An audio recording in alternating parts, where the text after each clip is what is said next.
Selamat pagi, selamat hari Minggu Jemaat Evangelism Makassar dimanapun Bapak Ibu Saudara berada. Kami juga menyambut Bapak Ibu Saudara-saudari yang baru pertama kali hadir bergabung dalam ibadah online service kami. Jemaat Evangelism ada untuk menghormati Allah dan menjadikan murid. Mari kita siapkan hati kita akan memuji dan menyembah Tuhan sebab hanya Dia yang layak untuk ditinggikan. Dia telah menebus kita, Dia telah melayakkan kita, Dia telah membeli kita dengan darahnya yang mahal. Firman Tuhan mengatakan bahwa sebab kamu telah dibeli dan harganya telah lunas dibayar. Karena itu muliakanlah Allah dengan tubuhmu. Mari kita berikan yang terbaik bagi Tuhan kita.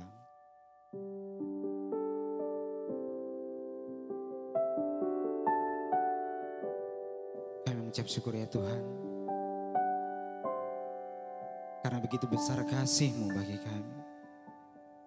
Engkau memberikan anak-Mu Yesus Kristus mati di atas kayu salib untuk menggantikan kami. Sehingga kami dilayakkan untuk datang di hadapan Engkau.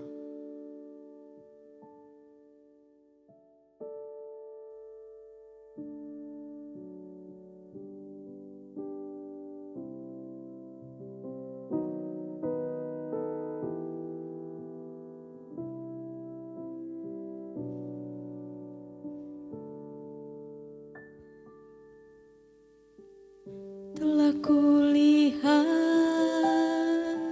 bukti kasih-Mu, Kau menderita gantikanku. Dengan darah-Mu Kau selamatkanku. Kini ku hidup menyenangkan-Mu.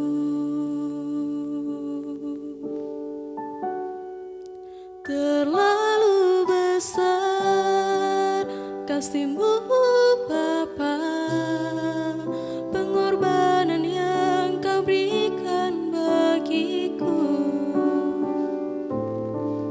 Terlalu mahal darah-Mu Yesus tercurah untuk menebus hidupku.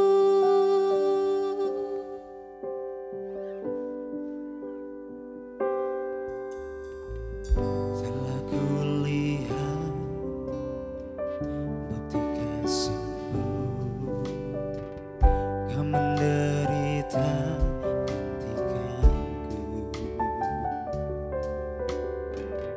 Dengan darah-Mu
Terlalu besar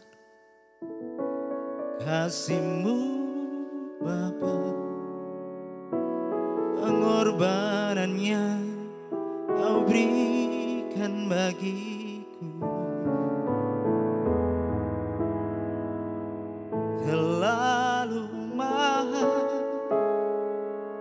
darah-Mu Yesus tercurah untuk menebus hidupku. Tercurah untuk menebus hidupku.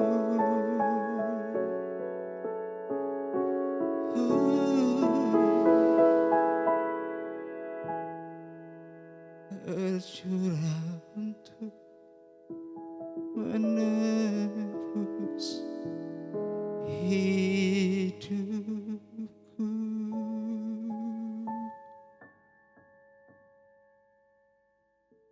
Terima kasih Tuhan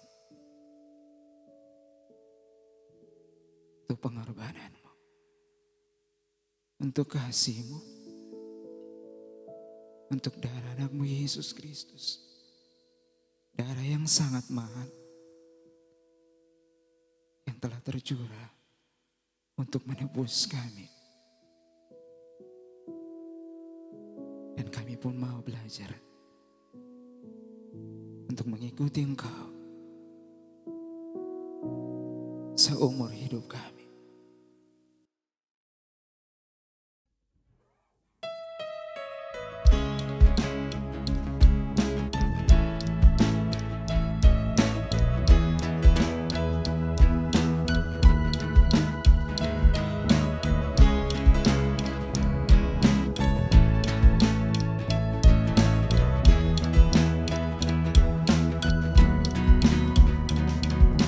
Kasih Spirit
have decided to follow Jesus. No turning back, no turning back. The cross before me, the word behind me. No turning back, no turning back. I have decided to follow Jesus, to follow you, Jesus, to follow you, Jesus.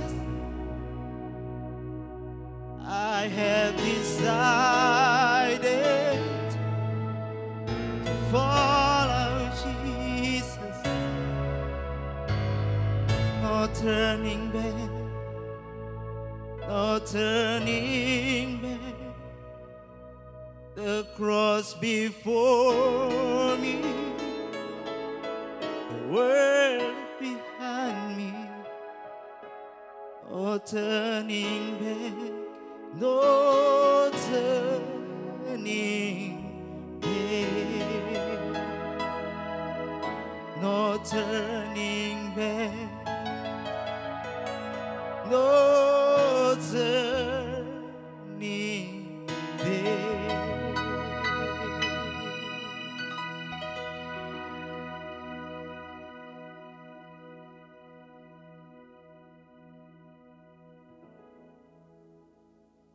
Kami mau belajar ya Tuhan,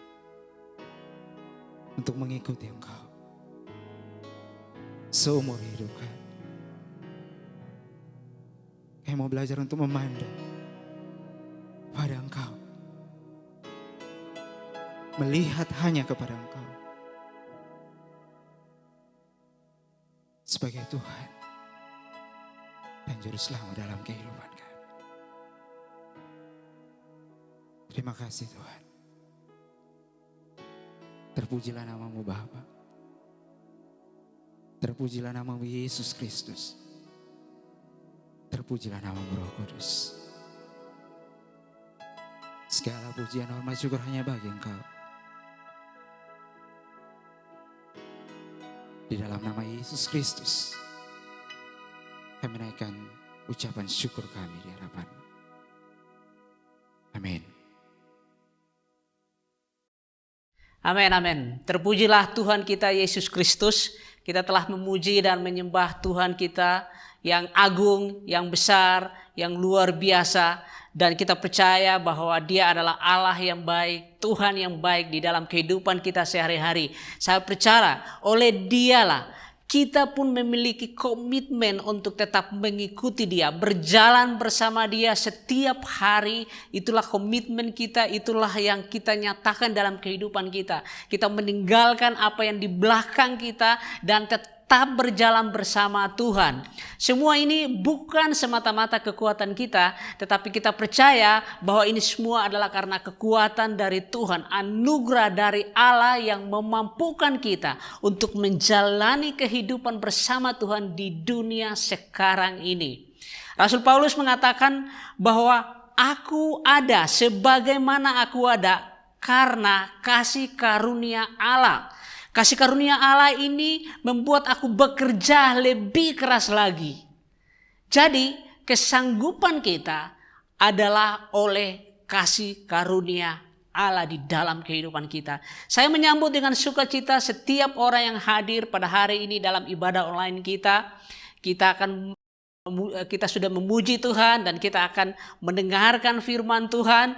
Dan saya percaya bahwa Tuhan akan berbicara kepada kita semua pada hari ini. Saya percaya bahwa anugerah Tuhan selalu akan menyertai kita di dalam kehidupan kita. Dan bukan hanya itu, anugerah Tuhan akan memampukan kita untuk hidup dengan kemurnian di hadapan Dia, di hadapan Tuhan yang maha besar, yang maha agung di dalam kehidupan kita. Hari ini kita sama-sama akan mendengarkan firman Tuhan tentang kasih karunia yang menghasilkan kehidupan yang murni di dalam hidup kita, setiap daripada kita. Jadi kita akan belajar tentang suatu kemurnian hidup yang dihasilkan oleh kasih karunia yang bekerja di dalam hidup kita. Ayat kita hari ini terambil dari Titus pasal 2 ayat yang ke-11 sampai dengan ayat yang ke-14. Dan untuk menghormati firman Tuhan, saya mengajak kita semua untuk membaca bersama-sama firman Tuhan. Saya akan membaca di sini dan Bapak Ibu akan membaca di rumah ataupun bisa melihat slide yang akan ditampilkan. Baik, kita akan membaca dari bacaan kita hari ini Titus pasal 2 ayat yang ke-11 sampai dengan ayat yang ke-14. Titus 2 ayat 11 sampai 14. Karena kasih karunia Allah yang menyelamatkan semua manusia sudah nyata. Ia mendidik kita supaya kita meninggalkan kefasikan dan keinginan-keinginan duniawi dan supaya kita hidup bijaksana, adil, dan beribadah di dalam dunia sekarang ini. Ayat 13, dengan menantikan penggenapan pengharapan kita yang penuh bahagia dan penyataan kemuliaan Allah yang maha besar dan juru selamat kita, Yesus Kristus, yang telah menyerahkan dirinya bagi kita untuk membebaskan kita dari segala kejahatan dan untuk menguduskan bagi dirinya suatu umat kepunyaannya sendiri yang rajin berbuat baik. Mari kita berdoa. Bapa di sorga, kami mengucap syukur untuk hari ini. Kami sebagai umat-Mu datang di hadapan Engkau bersama-sama mendengarkan firman-Mu, memuji, menyembah Engkau dan menikmati hadirat-Mu. Dan hari ini kami mau belajar bagaimana kasih karunia-Mu itu bekerja di dalam kehidupan kita yang menghasilkan suatu kehidupan yang penuh dengan kemurnian di hadapan Engkau. Tuhan, tolong kami untuk kami bisa mengerti firman-Mu, kebenaran-Mu pada hari ini. Di dalam nama Yesus Kristus kami bersyukur dan berdoa. Amin. Amin. Baik, Bapak Ibu, kita akan mulai dari ayat yang ke-11 dari bacaan kita hari ini. Di ayat 11 firman Tuhan mengatakan, karena kasih karunia Allah yang menyelamatkan semua manusia sudah nyata. Dikatakan di sana bahwa kasih karunia Allah itu sudah nyata. Sebenarnya ketika membaca ayat ini, sebenarnya ini berbicara dan ini merujuk kepada inkarnasi Yesus Kristus, yaitu kedatangan Yesus Kristus yang pertama ke dalam dunia ini ketika dia datang ke dalam dunia ini. Dan ini berbicara mengenai kehidupan Yesus, pengajaran-pengajaran Yesus dan juga kematian yang dialami oleh Yesus. Inilah yang dimaksud dengan kasih karunia Allah itu sudah nyata. Bukan hanya sampai di situ, semua ini juga memperlihatkan bahwa kasih karunia dan anugerah Allah ketika kita melihat Yesus, kita akan melihat Allah. Jadi Yesus adalah suatu gambaran bahwa dia sebenarnya Allah itu sendiri. Nah, dalam minggu lalu kita sudah belajar di seri pertama, dikatakan di sana bahwa hukum Taurat diberikan oleh Musa, tetapi kasih karunia dan kebenaran datang melalui Yesus Kristus. Di dalam Yohanes 1 ayat yang ke-17. Dikatakan di sana bahwa sebab hukum Taurat diberikan oleh Musa, tetapi kasih karunia dan kebenaran datang oleh Yesus Kristus. Jadi kita perhatikan baik-baik. Di sana katakan bahwa hukum Taurat diberikan, tetapi kasih karunia itu datang. Sudah perhatikan bahwa kasih karunia itu datang dalam bentuk pribadi Yesus yang nyata. Makanya kita bisa melihat dalam, kalau kita berbicara mengenai kasih karunia, kita akan melihat dalam kehidupan Yesus Kristus, dalam pengajaran-pengajarannya, dalam kematiannya, dan bahkan dalam kebangkitannya. Seperti minggu lalu, kita sudah mendengar bahwa kasih karunia adalah puncak dari kemuliaan Allah. Kasih karunia adalah kebaikan secara cuma-cuma yang diberikan kepada orang berdosa yang berasal dari Allah. Itulah kasih karunia yang diberikan kepada kita, yang datang kepada kita melalui inkarnasi. Bagaimana Yesus datang di dalam dunia ini. Firman Tuhan mengatakan bahwa Yesus adalah cahaya kemuliaan Allah dan gambar wujud Allah dan menopang segala yang ada dengan firman-Nya yang penuh kekuasaan. Di dalam Ibrani Pasal 1 ayat 1 sampai 3 kita bisa menemukan di sana bahwa Yesus adalah gambar wujud Allah dan menopang segala yang ada dengan firman-Nya yang penuh dengan kekuasaan. Dan kemudian kita melihat di dalam bacaan kita dikatakan di sana bahwa kasih karunia Allah itu menyelamatkan semua manusia. Pertama dikatakan bahwa kasih karunia Allah itu sudah nyata dan kita lihat itu ada penuh di dalam pribadi Yesus Kristus. Sekarang kita lihat bahwa kasih karunia itu menyelamatkan semua manusia. Allah mengutus Kristus untuk mati bagi dosa-dosa dunia, bagi dosa semua orang di seluruh dunia ini. Bagi semua orang, dosa semua orang. Yesus Kristus telah mati untuk dosa semua orang. Namun, ini bukan berarti secara otomatis orang langsung menerima penebusan atau dosa mereka dihapus. Secara pribadi, setiap orang harus menanggapi hal itu dengan pertobatan, iman, dan juga kesadaran dan ketekunan tentunya. Jadi tidak secara otomatis mereka menerima hal tersebut. Di dalam Kejadian 1 ayat 26 kita melihat bahwa Tuhan menciptakan manusia menurut gambar dan rupa Dia. Menurut gambarnya dan menurut rupanya diciptakan manusia itu. Dan kemudian kita melihat di pasal 3 dari Kejadian, kita melihat Tuhan berjanji untuk menebus semua manusia. Jadi kasih karunia Tuhan telah diberikan secara cuma-cuma kepada kita. Berdasarkan apa? Berdasarkan karya Yesus Kristus yang secara paripurna di atas kayu salib. Dalam bulan ini kita merayakan Paskah, di mana kita belajar bahwa Tuhan telah menebus kita. Paskah berbicara mengenai penebusan yang telah dilakukan Yesus Kristus bagi setiap orang berdosa. Ini mengajarkan kita bahwa semua dosa kita diampuni dan kita diterima sepenuhnya oleh Tuhan. Namun, apakah ini berarti bahwa kita harus terus berbuat dosa karena kita telah menerima kasih karunia? Tentu tidak. Firman Tuhan mengatakan di dalam Roma pasal 6 ayat 1, jika demikian, apakah yang hendak kita katakan? Bolehkah kita bertekun di dalam dosa supaya semakin bertambah kasih karunia itu? Firman Tuhan mengatakan di ayat 2, sekali-kali tidak. Bukankah kita telah mati bagi dosa? Bagaimanakah kita masih dapat hidup di dalamnya?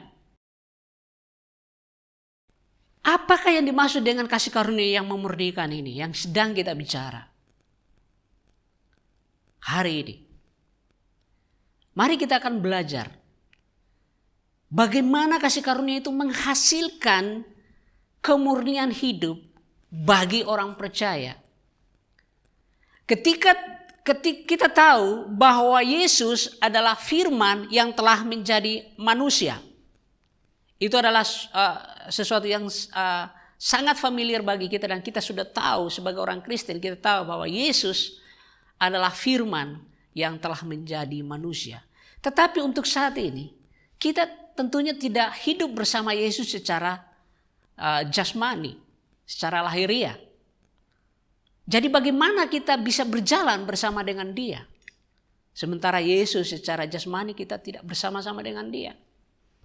Bapak Ibu saudara-saudara yang dikasihi Tuhan, berjalan bersama Yesus juga berarti kita berjalan di dalam firman-Nya, berjalan sesuai dengan firman-Nya.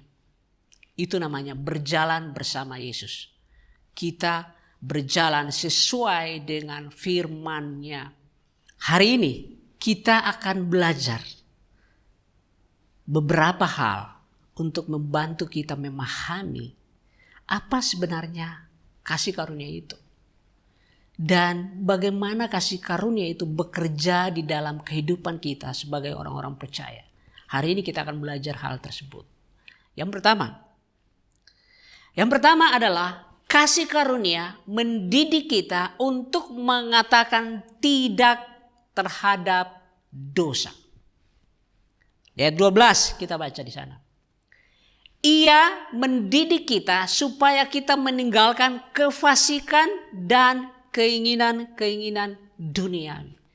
Kasih karunia mendidik kita supaya apa? Supaya kita meninggalkan kefasikan dan keinginan-keinginan duniawi. Ia mendidik kita, dikatakan secara harfiah bahwa ini berarti mendisiplinkan kita. Jadi kasih karunia mendisiplinkan kita, melatih kita, sama seperti melatih seorang anak kecil, mendisiplinkan seorang anak kecil. Kasih karunia akan mendidik kita seperti itu.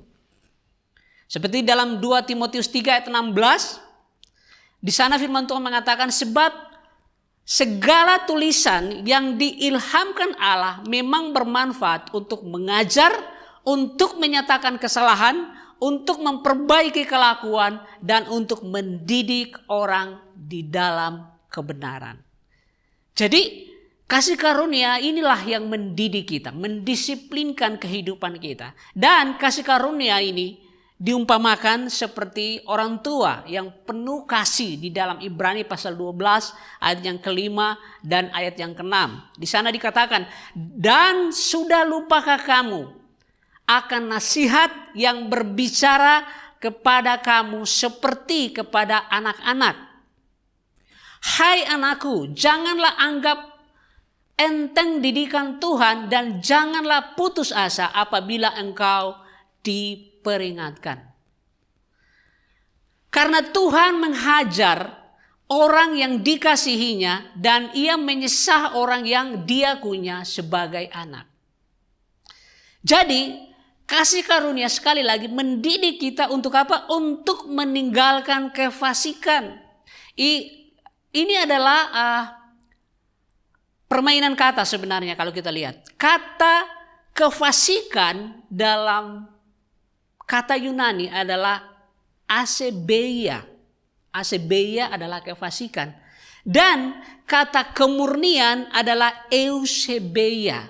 Jadi sebenarnya ini permainan kata. Bahwa kita memang harus meninggalkan kefasikan dan berpaling kepada kemurnian hidup.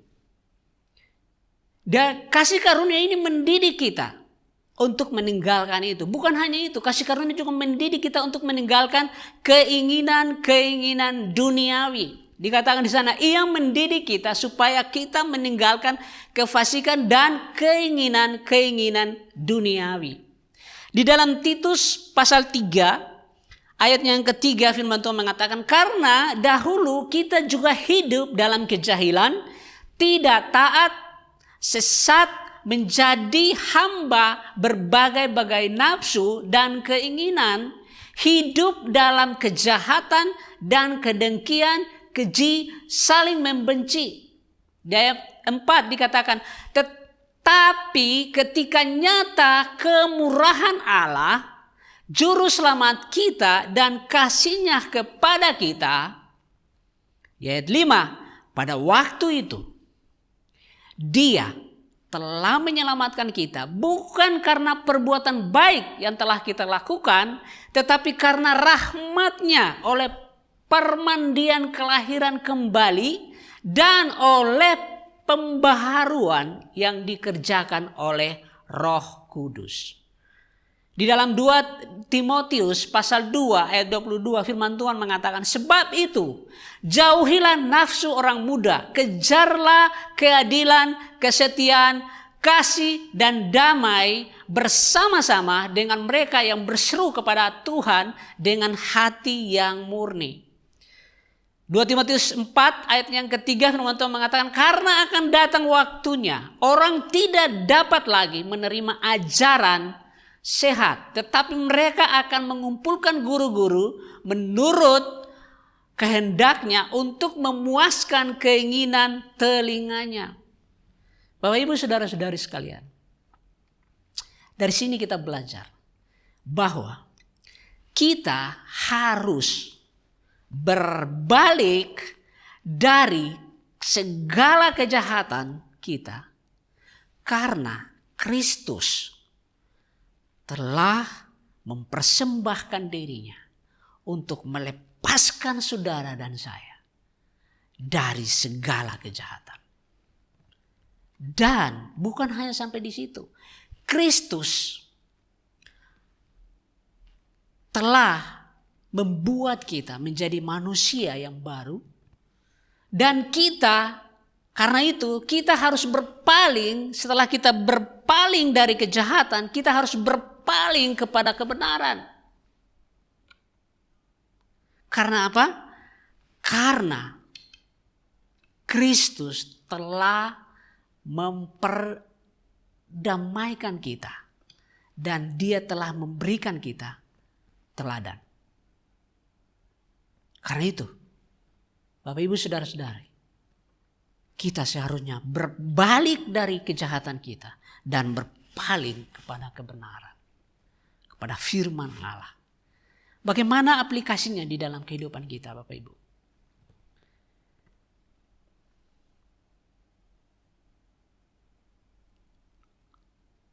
Firman Tuhan mengatakan bahwa kita telah mati bagi dosa dan hidup di dalam Kristus. Oleh kasih karunia Allah, kita dihidupkan kembali. Kita dilahirkan dari Allah sebagai anak-anak Allah yang sekarang berada di bawah kedaulatan Allah, di bawah kuasa Allah, dan bukan di bawah kuasa dosa. Bukan hanya sampai di situ, kita diberikan Roh Kudus untuk membantu kita untuk hidup benar sesuai dengan firman-Nya di dalam kehidupan kita sehari-hari. Ketika kita hidup berjalan sesuai dengan firman Tuhan, itu berarti kita sedang berjalan dengan Tuhan. Itu berarti kita sedang hidup di dalam kemurnian, dan kasih karunia akan mendidik kita untuk itu. Jadi Bapak Ibu Saudara-saudari, mati terhadap dosa adalah cara terbaik untuk mengatakan tidak terhadap dosa.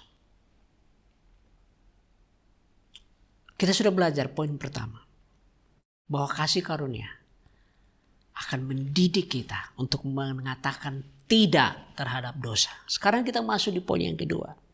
Poin yang kedua adalah kasih karunia akan mendorong kita untuk hidup beribadah.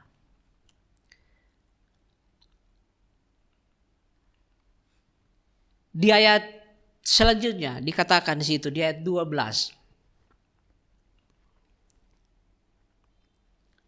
Ia mendidik kita supaya kita meninggalkan kefasikan dan keinginan-keinginan duniawi, dan supaya kita hidup bijaksana, adil, dan beribadah di dalam dunia sekarang ini. Perhatikan, dikatakan dan supaya kita hidup bijaksana, adil, beribadah di dalam dunia sekarang ini. Kasih karunia akan mendorong kita untuk hidup beribadah sekarang ini di dalam dunia. Dikatakan sana kita ada frase, dikatakan frase bijaksana. Bijaksana juga berarti berpikiran yang sehat, berpikiran yang masuk akal, yang juga dapat menahan diri dan berhati-hati. Itulah yang namanya bijaksana. Kasih karunia akan mendorong kita untuk hidup seperti ini. Hidup yang bijaksana, yang berpikiran sehat, yang masuk akal, dapat menahan diri dan juga hidup berhati-hati.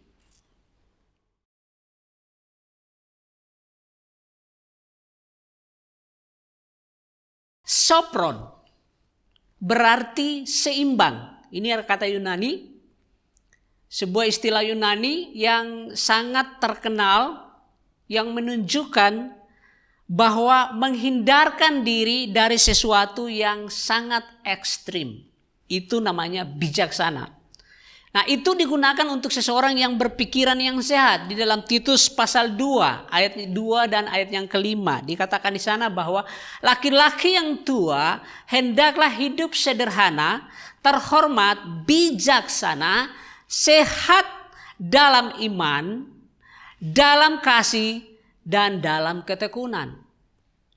Di ayat 3, demikian juga perempuan-perempuan yang tua hendaklah mereka hidup sebagai orang-orang yang beribadah.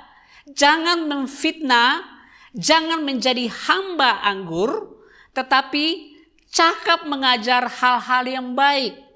Di ayat 5 dikatakan hidup bijaksana dan suci, rajin mengatur rumah tangganya, baik hati dan taat kepada suaminya, agar firman Allah jangan dihujat orang. Dan kemudian kita lihat frasa berikut, dikatakan situ dalam dunia sekarang ini, hidup seperti ini, bijaksana ini bukan nanti, tetapi sekarang kita harus hidup bijaksana di dalam kehidupan kita sekarang ini, di dalam dunia sekarang ini. Kehidupan ini sekarang di dunia ini, bukan nanti. Jadi sekarang kita harus hidup seperti itu. Di dalam Roma pasal 12 ayat pertama firman Tuhan mengatakan, karena itu saudara-saudara, demi kemurahan Allah, aku menasihatkan kamu supaya kamu mempersembahkan tubuhmu sebagai persembahan yang hidup, yang kudus, dan yang berkenan kepada Allah. Itu adalah ibadahmu yang sejati. Jadi Bapak Ibu Saudara-saudari, kita menyadari apa yang Yesus lakukan bagi kita di kayu salib. Apa yang telah Yesus lakukan di kayu salib akan memampukan kita hidup secara berbeda dalam dunia ini. Kasih karunia sanggup untuk merubah kita. Kasih karunia sanggup untuk mendorong kita untuk hidup dengan benar, hidup beribadah di dalam dunia ini. Bukan karena kita takut, bukan karena dengan paksaan, tetapi karena kasih dan syukur kepada Tuhan yang memberi kita hidup yang baru. Sehingga kita akan hidup beribadah di dunia sekarang ini. Kasih karunia akan mendorong kita untuk hidup beribadah kepada Tuhan. Dan ini telah dihasilkan oleh Yesus Kristus di atas kayu salib agar kita bisa hidup benar di hadapan Dia. Yang ketiga, kasih karunia akan memberikan kita harapan untuk masa depan. Di ayat yang ke-13, dengan menantikan penggenapan pengharapan kita yang penuh bahagia dan penyataan kemuliaan Allah yang maha besar dan juru selamat kita, Yesus Kristus. Dikatakan bahwa kita menantikan. Menanti adalah ini merujuk pada pengharapan yang terus-menerus akan kedatangan Kristus yang kedua. Jadi sebagai orang-orang yang hidup di dalam kasih karunia mendidik kita untuk meninggalkan kefasikan dan kehidupan duniawi. Kemudian kasih karunia akan mendorong kita untuk hidup beribadah di dunia ini saat ini. Tetapi kasih karunia juga memberikan kita pengharapan untuk masa depan. Jadi kalau kita hidup di dalam kasih karunia, kita akan terus-menerus berharap kepada kedatangan Kristus yang kedua. Dan kedatangan Kristus yang kedua ini penuh dengan kemuliaan. Kemuliaan sering dikaitkan dengan kehadiran Allah di dalam perjanjian lama. Terutama ketika kita berbicara mengenai awan kemuliaan, Shekinah glory, selama masa pengembaraan mereka di padang gurun. Nah, pengharapan kita untuk masa depan ini penuh dengan kemuliaan. Kemuliaan ini berasal dari istilah Ibrani yang disebut dengan kabod, yang merujuk kepada suatu kemegahan yang bercahaya. Nah, dua istilah Yunani yang berkaitan dengan kemuliaan ini, berkaitan dengan kedatangan Kristus yang kedua ini, juga merujuk pada cahaya. Yaitu kata pertama namanya epifania, dan kata kedua adalah paneroo. Jadi epifania itu kita bisa lihat dalam Matius pasal 25 ayat yang ke-31, dan panero itu ada di dalam Matius 24 ayat yang ke-30. Yesus juga berbicara tentang kemuliaan Dia dan juga kemuliaan Bapa di sorga di dalam Yohanes pasal 17, kita bisa lihat di sana. Jadi kemuliaan Inilah yang kita harapkan. Kita menanti-nantikan kemuliaan. Kita mau melihat kemuliaan Yesus yang begitu besar ketika dia datang nanti untuk kedua kalinya.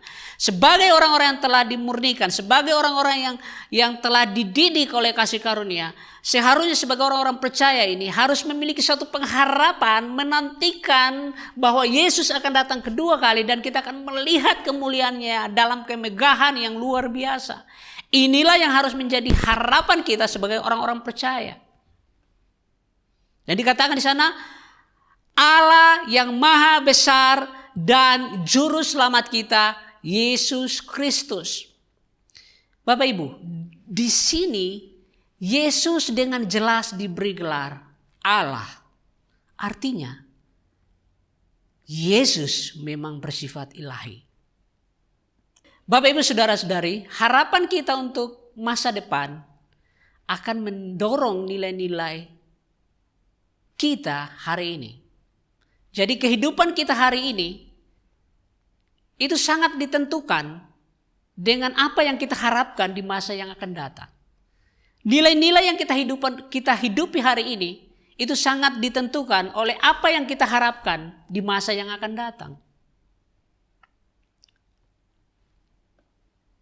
Dikatakan sana bahwa kita diberikan harapan untuk hidup kekal. Bukan hanya itu, tetapi kita juga menjalani suatu kehidupan sekarang ini yang berpusat hanya kepada Tuhan sendiri. Inilah kasih karunia yang mendidik kita untuk hidup seperti ini. Nah, apa yang seharusnya menjadi motivasi kita dan dalam menjalani kehidupan seperti ini di dunia sekarang ini. Di ayat 14 kita lihat.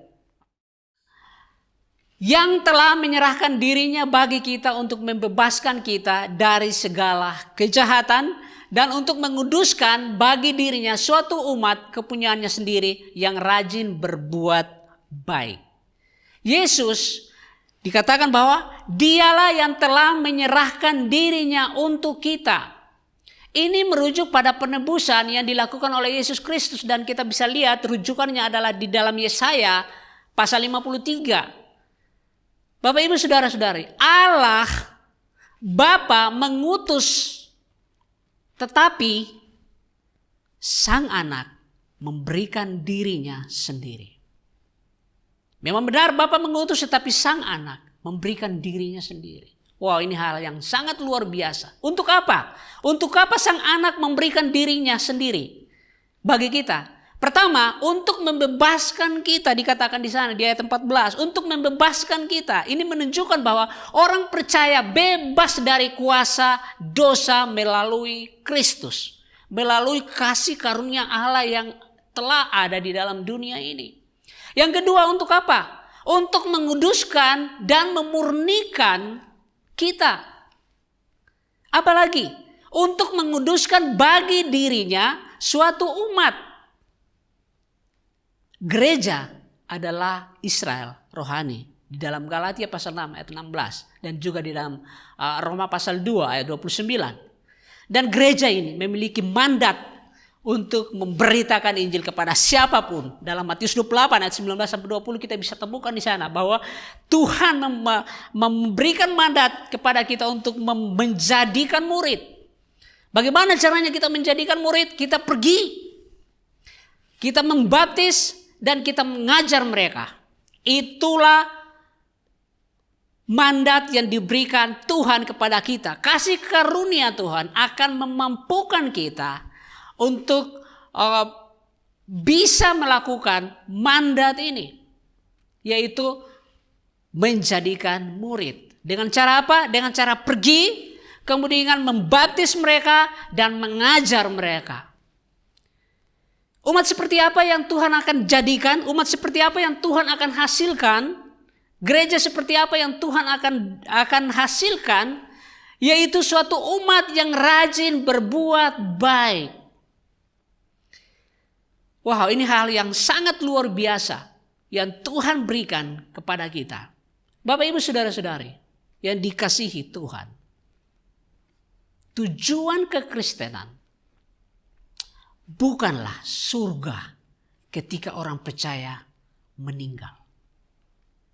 Tetapi menjadi serupa dengan Kristus di dunia sekarang ini. Itulah tujuan kekristenan kita. Menjadi serupa dengan Kristus. Memang kita belum sempurna, tapi inilah yang Tuhan mau. Dan ini hanya dimungkinkan oleh kasih karunia yang bekerja di dalam kehidupan kita. Jadi hari ini kita telah belajar 3 hal besar. Kasih karunia menyelesaikan dan menangani 3 waktu kita yang berbeda dalam kehidupan kita. Yaitu yang pertama masa lalu kita, masa sekarang, dan masa yang akan datang. Sekali lagi, kasih karunia menyelesaikan 3 waktu yang berbeda dalam kehidupan kita. Yang pertama adalah masa lalu kita, masa sekarang ini, dan masa yang akan datang.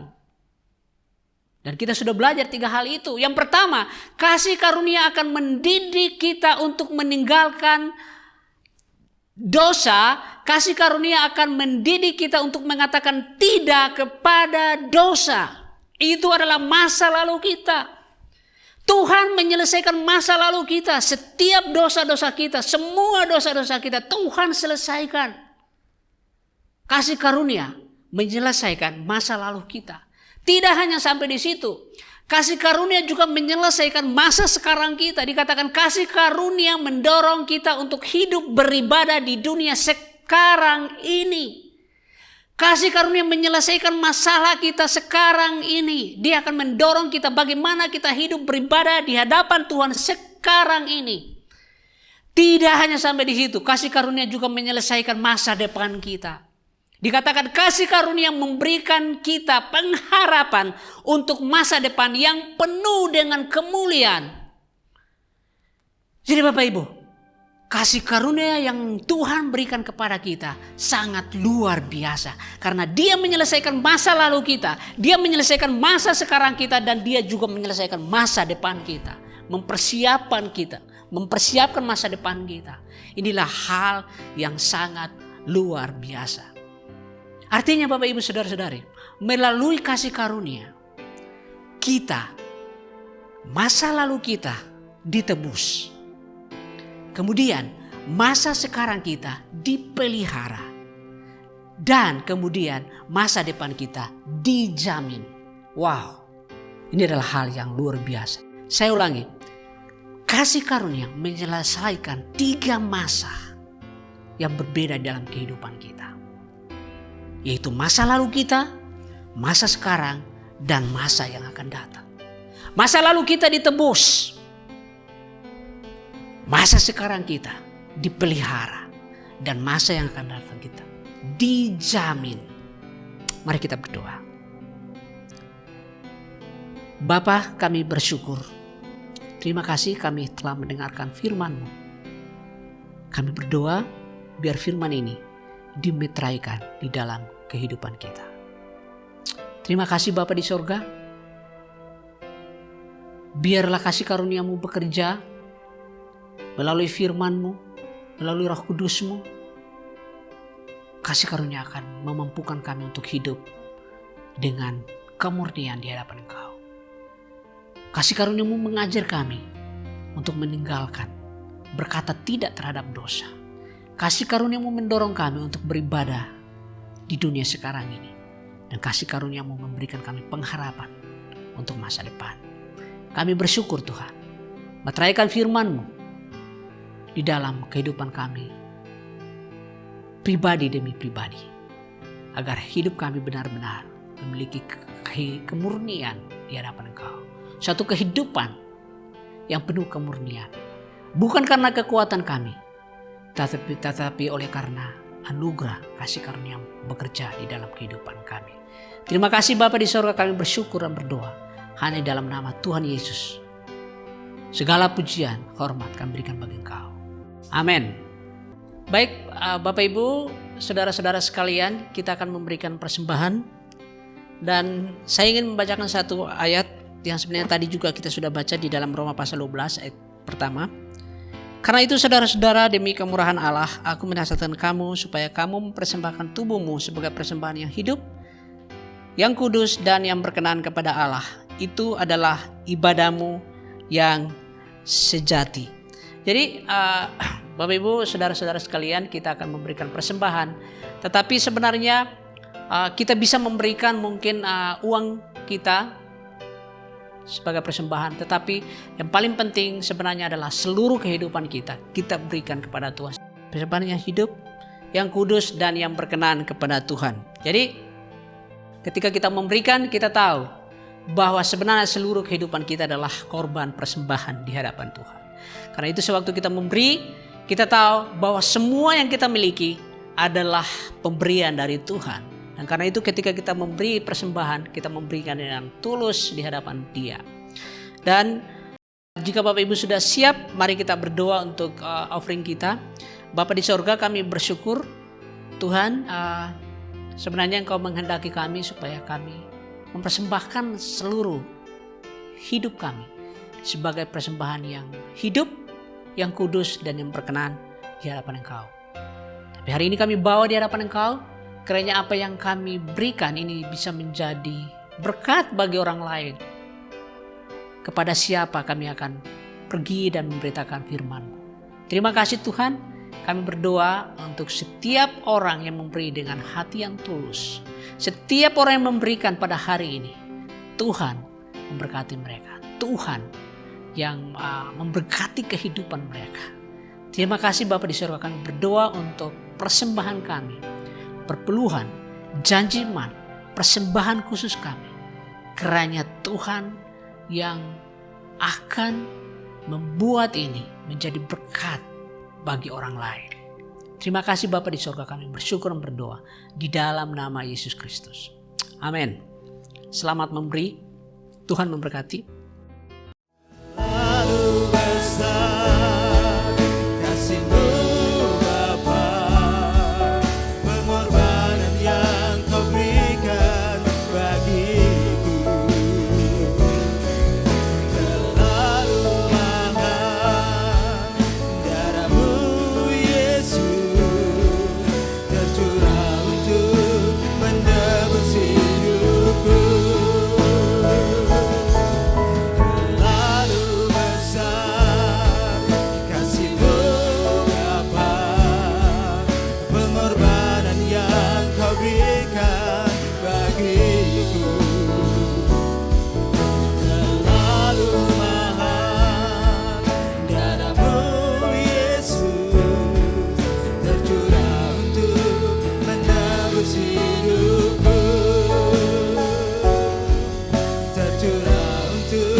Baik Bapak Ibu Saudara-saudara sekalian yang dikasihi Tuhan, terimalah berkat